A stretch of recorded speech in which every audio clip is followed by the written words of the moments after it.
ಗುರುರ್ಬ್ರಹ್ಮ ಗುರುರ್ವಿಷ್ಣು ಗುರುರ್ದೇವೋ ಮಹೇಶ್ವರ ಗುರುರ್ ಸಾಕ್ಷಾತ್ ಪರಬ್ರಹ್ಮ ತಸ್ಮೈ ಶ್ರೀ ಗುರವೇ ನಮಃ. ಚಿದಂಬರ ನಮಸ್ತೇಸ್ತು ಚಿಂತಿತಾರ್ಥಪ್ರದಾಯಿನೇ ಔದುಂಬರ ಸದಾವಾಸ ಚಿದಂಬರ ನಮೋಸ್ತುತೆ. ಎಲ್ಲ ಆತ್ಮಜ್ಯೋತಿಗಳಿಗೆ ಸಾಷ್ಟಾಂಗ ಪ್ರಣಾಮ. ಭಕ್ತಿಪರ ಅಭಂಗವನ್ನು ನೋಡೋಣ. ರಾಜಾರಾಮ್ ಮಹಾರಾಜರು ಈ ಅಭಂಗದ ಮುಖಾಂತರ ಏನು ಹೇಳ್ತಾರಪ್ಪ? ಯಾವ ಭಕ್ತನತ್ರ ಪ್ರೇಮ, ಭಕ್ತಿ, ಜ್ಞಾನ, ವೈರಾಗ್ಯ ಎಲ್ಲವೂ ಇರುತ್ತೋ ಅಲ್ಲಿ ಅಹಂಭಾವಕ್ಕೆ ಅವಕಾಶವೇ ಇಲ್ಲ.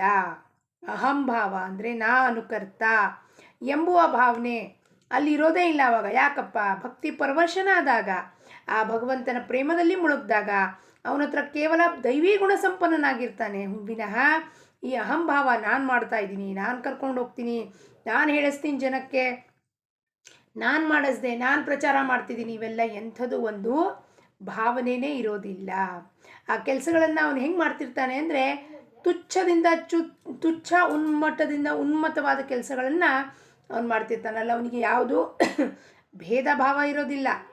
ಅಂಥವನಿಗೆ ಭಕ್ತ ಅಂತಾರೆ, ನಮ್ಮಂಥವ್ರಿಗಲ್ಲ.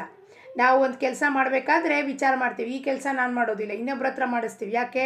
ತುಚ್ಛವಾದ ಕೆಲಸಗಳು ಇದು. ನಾವು ಹೈ ಫಂಡ ಕೆಲಸ ಮಾಡಬೇಕು ಭಕ್ತಿದಲ್ಲಿ ಬಂದು, ಅದೆಲ್ಲ ಭಕ್ತಿ.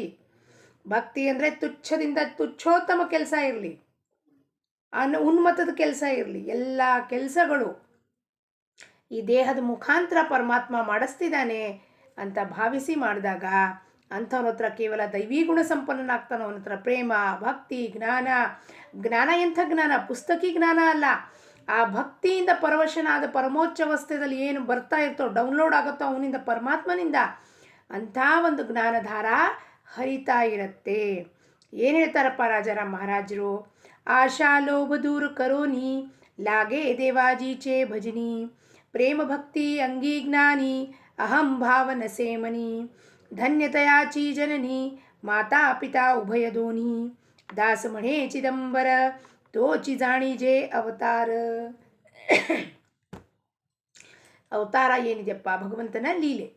ಅವತಾರ ತಾಳು ಬರ್ತಾನ ಅವನು. ಎದಕ್ಕೆ ತಾಳು ಬರ್ತಾನಪ್ಪ ಅವನು ಅಂದರೆ ಒಂದು ಲೀಲಾ ಮಾಡಿ ತೋರಿಸ್ಬೇಕಾಗಿರುತ್ತೆ. ಸಾಮಾನ್ಯನಾಗಿ ರಾಮ ಬಂದ, ಕೃಷ್ಣ ಬಂದ, ಸ್ವಾಮಿ ಬಂದರು. ಇವರೆಲ್ಲ ಹೆಂಗೆ ಬಂದ್ರಪ್ಪ? ಅವತಾರ ತಾಳಿ ಬಂದಾಗ ಸಾಮಾನ್ಯ ಮನುಷ್ಯನಾಗಿ ಬಂದೆವು. ಸಾಮಾನ್ಯ ಮನುಷ್ಯನಿಗೆ ಏನೇನೋ ಒಂದು ಕೆಲಸ ಇರುತ್ತೋ ಆಯಾ ರೀತಿಯಲ್ಲಿ ವರ್ತನೆ ಮಾಡಿ, ನಾವು ಮನುಷ್ಯ ಜನ್ಮದಲ್ಲಿ ಬಂದಾಗ ನಮ್ಮ ಇತಿ ಕರ್ತವ್ಯ ಏನು, ನಾವು ಹೆಂಗಿರಬೇಕು? ರಾಮನಿಗೆ ಮರ್ಯಾದಾ ಪುರುಷೋತ್ತಮ ಅಂತೀವಿ.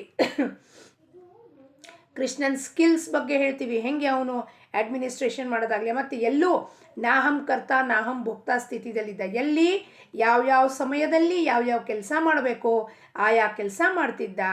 ಆಯಾ ಕೆಲಸ ಮಾಡಿ ಆ ಜಾಗ ಖಾಲಿ ಮಾಡ್ತಿದ್ದ. ಅಂದರೆ ಅಟ್ಯಾಚ್ಮೆಂಟ್ ಇಲ್ಲ ಯಾವ ಥರವಾದ. ಕೃಷ್ಣ ಸ್ವಾಮಿ ಬಂದಾಗ ಸಾಮಾನ್ಯ ಮನುಷ್ಯನಾಗಿ ಬ್ರಾಹ್ಮಣನಾಗಿ ಬಂದಾಗ ಒಬ್ಬ ಬ್ರಾಹ್ಮಣನ ಕರ್ತವ್ಯಗಳೇನಿದೆಯೋ ಅದನ್ನು ಮಾಡುತ್ತಾ, ನಿತ್ಯ ನೇಮವನ್ನು ಮಾಡುತ್ತಾ, ಗುರುಚರಣದಲ್ಲಿ ಸಮರ್ಪಣೆ ಮಾಡುತ್ತಾ, ಮತ್ತೆ ಜನಕ್ಕೆ ಮಾಡಿ ತೋರಿಸಿದ್ರು ಅವನು ಹೆಂಗಿರಬೇಕು, ಮನುಷ್ಯ ಹೆಂಗೆ ಬದುಕಬೇಕು, ಎಲ್ಲರೊಡನೆ ಹೆಂಗಿರಬೇಕು, ಪ್ರೀತಿಯಿಂದ ಇರಬೇಕು, ಪ್ರೇಮದಿಂದ ಇರಬೇಕು, ಭಗವದ್ಭಾವದಿಂದ ಇರಬೇಕು, ಮತ್ತು ಗುರು ಸೇವಾ ಹೆಂಗೆ ಮಾಡಬೇಕು, ಇದನ್ನೆಲ್ಲವೂ ತಾಯಿ ಸೇವಾ ಹೆಂಗೆ ಮಾಡಬೇಕು, ಮಾತೃ ಪಿತೃ ಸೇವಾ ಹೆಂಗೆ ಮಾಡಬೇಕು, ಇದನ್ನೆಲ್ಲ ತಿಳಿಸ್ಕೊಟ್ರು. ಅಂದರೆ ನಮಗೆ ಬೋಧನೆ ಮಾಡಿ ಫೌಂಡೇಶನ್ ಹಾಕ್ಕೊಟ್ರು. ಈ ಹಾದಿದಲ್ಲಿ ಹಿಂಗೆ ನಡಿಬೇಕು,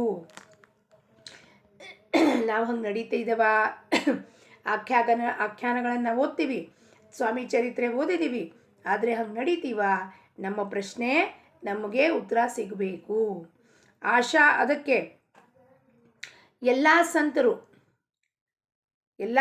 ಯಾರಿದ್ದಾರಪ್ಪ? ಆ ಜ್ಞಾನ ದಾನವನ್ನು ಮಾಡಲಿಕ್ಕೆ ಮನುವಿನ ಅಂಶ ಅವತಾರವೇ ಇರ್ತಾರೆ ಅಂತ ಭಾಗವತದಲ್ಲಿ ಹೇಳ್ತಾನೆ. ಇಂಥ ಸಂತರ ಒಂದು ಅಂತರಂಗದಲ್ಲಿ ಭಕ್ತಿ ಯಾವಾಗಲೂ ಪ್ರಕಟ ಆಗ್ತಾ ಇರುತ್ತೆ, ಯಾವಾಗಲೂ ಪ್ರಕಟ ಆಗಿರುತ್ತೆ ಭಕ್ತಿ. ಅವ್ರೇನು ಮಾಡ್ತಾರೆ? ಏನಕ್ಕೆ ಬಂದಿರ್ತಾರಪ್ಪ ಪೃಥ್ವಿ ಮೇಲೆ ಅವತಾರ ತಗೊಂಡು? ಜ್ಞಾನದಾನವನ್ನು ಮಾಡೋಕ್ಕೆ. ಅವ್ರಿಗೇನು ಬೇಕಾಗಿಲ್ಲ ನಮ್ಮಿಂದ. ನಮಗವರಿಂದ ಬೇಕಾಗಿದೆ ಏನು? ಜ್ಞಾನ ಪಡ್ಕೋಬೇಕಾಗಿದೆ. ಈ ನಾನು ಯಾರು ಎಂಬುದನ್ನು ಜ್ಞಾನವನ್ನು ಪಡ್ಕೋಬೇಕಾಗಿದೆ. ಆ ಜ್ಞಾನ ಪಡ್ಕೊಂಡು ಇದೇ ಜೀವನದಲ್ಲಿ ನನ್ನನ್ನು ನಾನು ನರಜನ್ಮದಲ್ಲಿ ಉದ್ಧಾರ ಮಾಡ್ಕೋಬೇಕಾಗಿದೆ. ಭಜನಂ ಇತಿ ಭಕ್ತಿ, ಭಜನಂ ಇತಿ ಭಕ್ತಿ. ಭಜ ಸಂಸ್ಕೃತ ಶಬ್ದ ಭಜ ಅಂದರೆ ಸ್ವೀಕಾರ ಮಾಡೋದು, ಅಂಗೀಕಾರ ಮಾಡೋದು. ಏನಪ್ಪ? ಪರಮಾತ್ಮನ ಅಸ್ತಿತ್ವವನ್ನು ಸ್ವೀಕಾರ ಮಾಡೋದು, ಮಾನ್ಯತೆ ಮಾಡೋದು ಫಸ್ಟು. ಹೌದಪ್ಪ, ಇದೆಲ್ಲ ನಾವೆದ್ದು ನಮ್ಮ ಹಾರ್ಟಿಂದ ನಮ್ಮ ಬ್ಲಡ್ ಪಂಪ್ ಮಾಡೋಕ್ಕಾಗತ್ತೇನ್ರಿ? ಇಷ್ಟು ಸಾಮಾನ್ಯ ಮಾತು ಹೇಳಿದ್ರು ಸಹ ನಮಗೆ ಸಂತರ ಹೇಳಿದ ವಿಚಾರಗಳು ಪಟಾಯಿಸೋದಿಲ್ಲ ಅಂದರೆ ನಗು ಬರುತ್ತೆ. ಯಾಕಪ್ಪ ಅಂದರೆ ಇಲ್ಲಿ ಹಾರ್ಟ್ ಪಂಪ್ ಮಾಡ್ತಿರೋನು ಯಾರು? ಉಸಿರಾಟಕ್ಕೆ ಇಲ್ಲಿ ಆಕ್ಸಿಜನ್ ಕೊಡ್ತಿರೋನು ಯಾರು?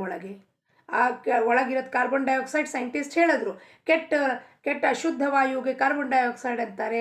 ಅಶುದ್ಧ ವಾಯು ಏನಿದೆಯೋ ಅದು ನಮ್ಮ ಋಷಿ ಮುನಿಗಳು ಹೇಳಿದ್ದಾರೆ. 5 ಥರದ ಪಂಚಪ್ರಾಣ ವಾಯುಗಳಿದ್ದಾವೆ. ಅವೆಲ್ಲ ಕ್ಲೆನ್ಸ್ ಆಗ್ತಿದ್ರೆ ಎಲ್ಲ ಚಲನವಲನ ಸರಿಗಾಗಿರುತ್ತೆ ಅಂತ. ಸೊ ಇಲ್ಲಿಂದ ಕಾರ್ಬನ್ ಡೈಆಕ್ಸೈಡ್ ಆಚೆ ಹೋಗುತ್ತೆ, ಆಕ್ಸಿಜನ್ ಒಳಗೆ ಬರುತ್ತೆ. ಈ ಪ್ರಕ್ರಿಯೆ ಯಾರು ಮಾಡ್ತಿದ್ದಾರೆ? ನಾನು ಮಾಡ್ತಿದ್ದೀನ ಕೂತ್ಕೊಂಡು? ನನಗೆ ಮಾಡ್ಕೊಳ್ಳಿಕ್ಕೆ ಬರುತ್ತಾ?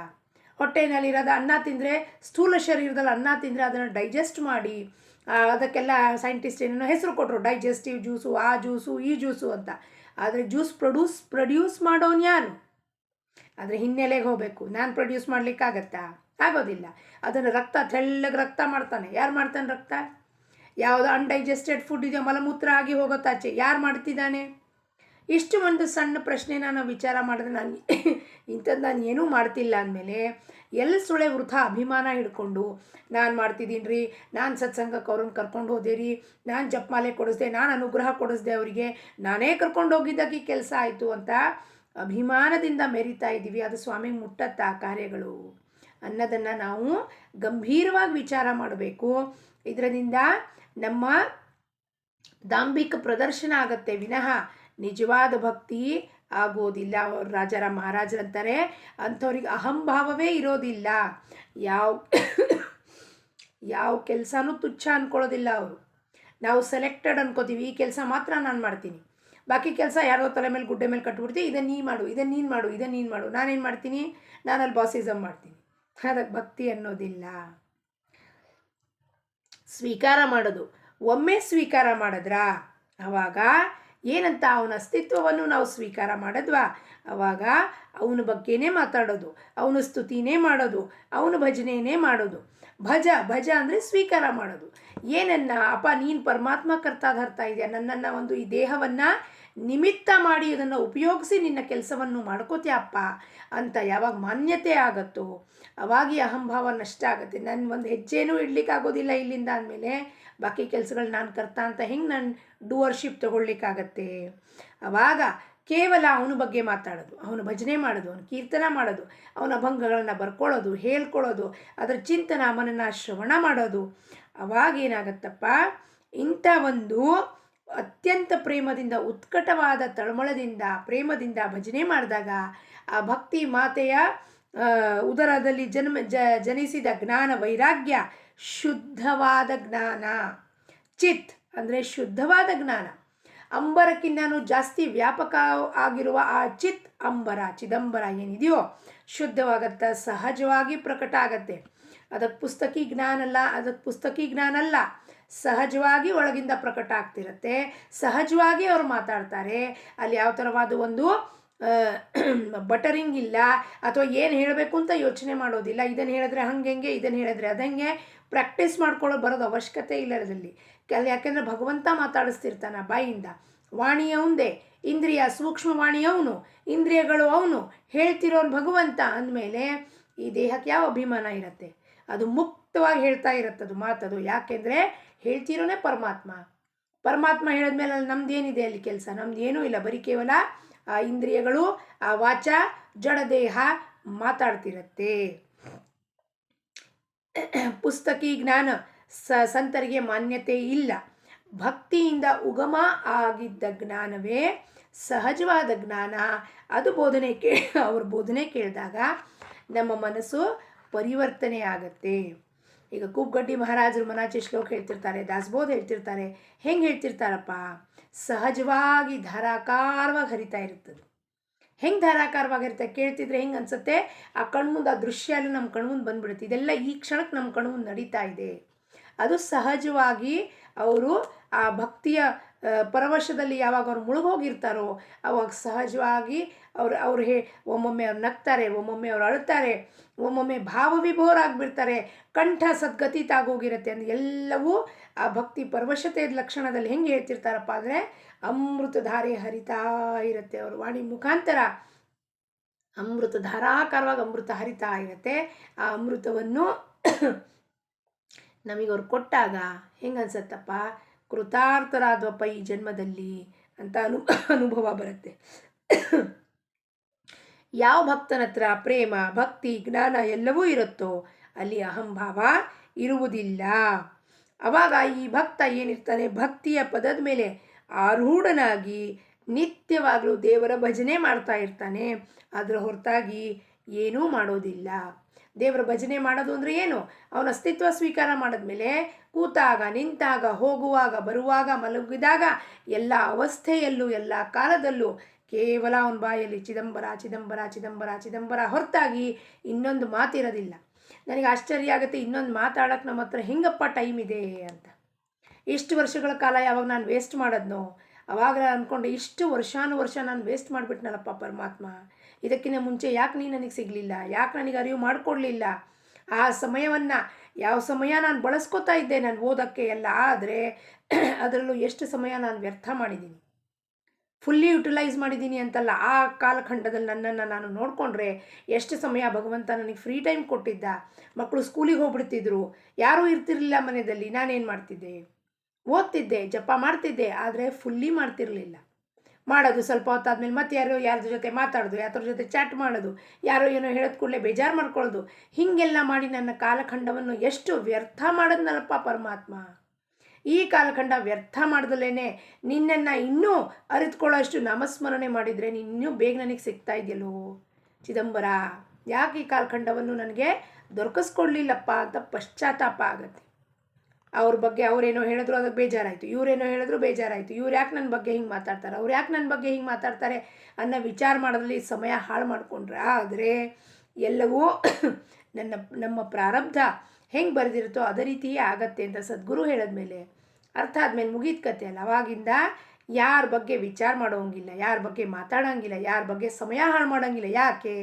ನನ್ನ ಉಸಿರನ್ನು ನಾನು ಬೇರೆಯವ್ರಿಗೆ ಕೊಟ್ಟರೆ ನನ್ನ ಸಮಯ ವ್ಯರ್ಥ ಆಗತ್ತೆ, ಹಾಳಾಗೋಗತ್ತದು. ನಿಮಗೆ ನನ್ನ ಉಸಿರನ್ನು ಕೊಟ್ಟರೆ ನೀವೇನು ಕೊಡ್ತೀರಾ? ಅದ್ರ ಬದಲಾಗಿ ಏನೂ ಕೊಡೋಕ್ಕೆ ಸಾಧ್ಯತೆ ಇಲ್ಲ ನಿಮಗೆ. ಅದ್ರ ಬದಲಾಗಿ ನನ್ನ ಉಸಿರನ್ನು ಯಾರು ನನಗೆ ಕೊಟ್ಟಿದ್ದಾನೋ ಅವನ ಸ್ಮರಣೆಯಲ್ಲಿ ಆ ಉಸಿರನ್ನು ನಾನು ಹಾಕಿದ್ರೆ ನನಗೆ ಅವನ ಶಾಂತಿ, ಸಮಾಧಾನ, ನೆಮ್ಮದಿ, ಆನಂದವನ್ನು ಕೊಡ್ತಾನೆ. ಅಂಥವ್ರ ಮಾತಾಪಿತಾ ಏನಿರ್ತಾರೋ ಅವ್ರ ಎರಡೂ ಕುಲ ಉದ್ಧಾರ ಆಗತ್ತೆ. ಅವನಿಗೆ ಅವತಾರಿ ಪುರುಷ, ಅವನಿಗೆ ಸಂತ, ಸತ್ಪುರುಷ, ಸದ್ಗುರು ಅನ್ನುತ್ತಾರೆ ಅಂತ ರಾಜಾರಾಮ್ ಮಹಾರಾಜರು ಈ ಅಭಂಗದ ಮುಖಾಂತರ ನಮಗೆ ತಿಳಿ ಹೇಳ್ತಾರೆ. ಅಭಂಗ ಪುಷ್ಪವನ್ನು ರಾಜಾರಾಮ್ ಮಹಾರಾಜರ ಚರಣಕ್ಕೆ ಅರ್ಪಿಸುತ್ತಾ ಲೋಕ ಸಮಸ್ತ ಸುಖಿನೋ ಭವಂತು. ಜೈ ಚಿದಂಬರ. ಸಾಯಿ ಚಂದ್ರುಭ್ಯೋ ನಮಃ.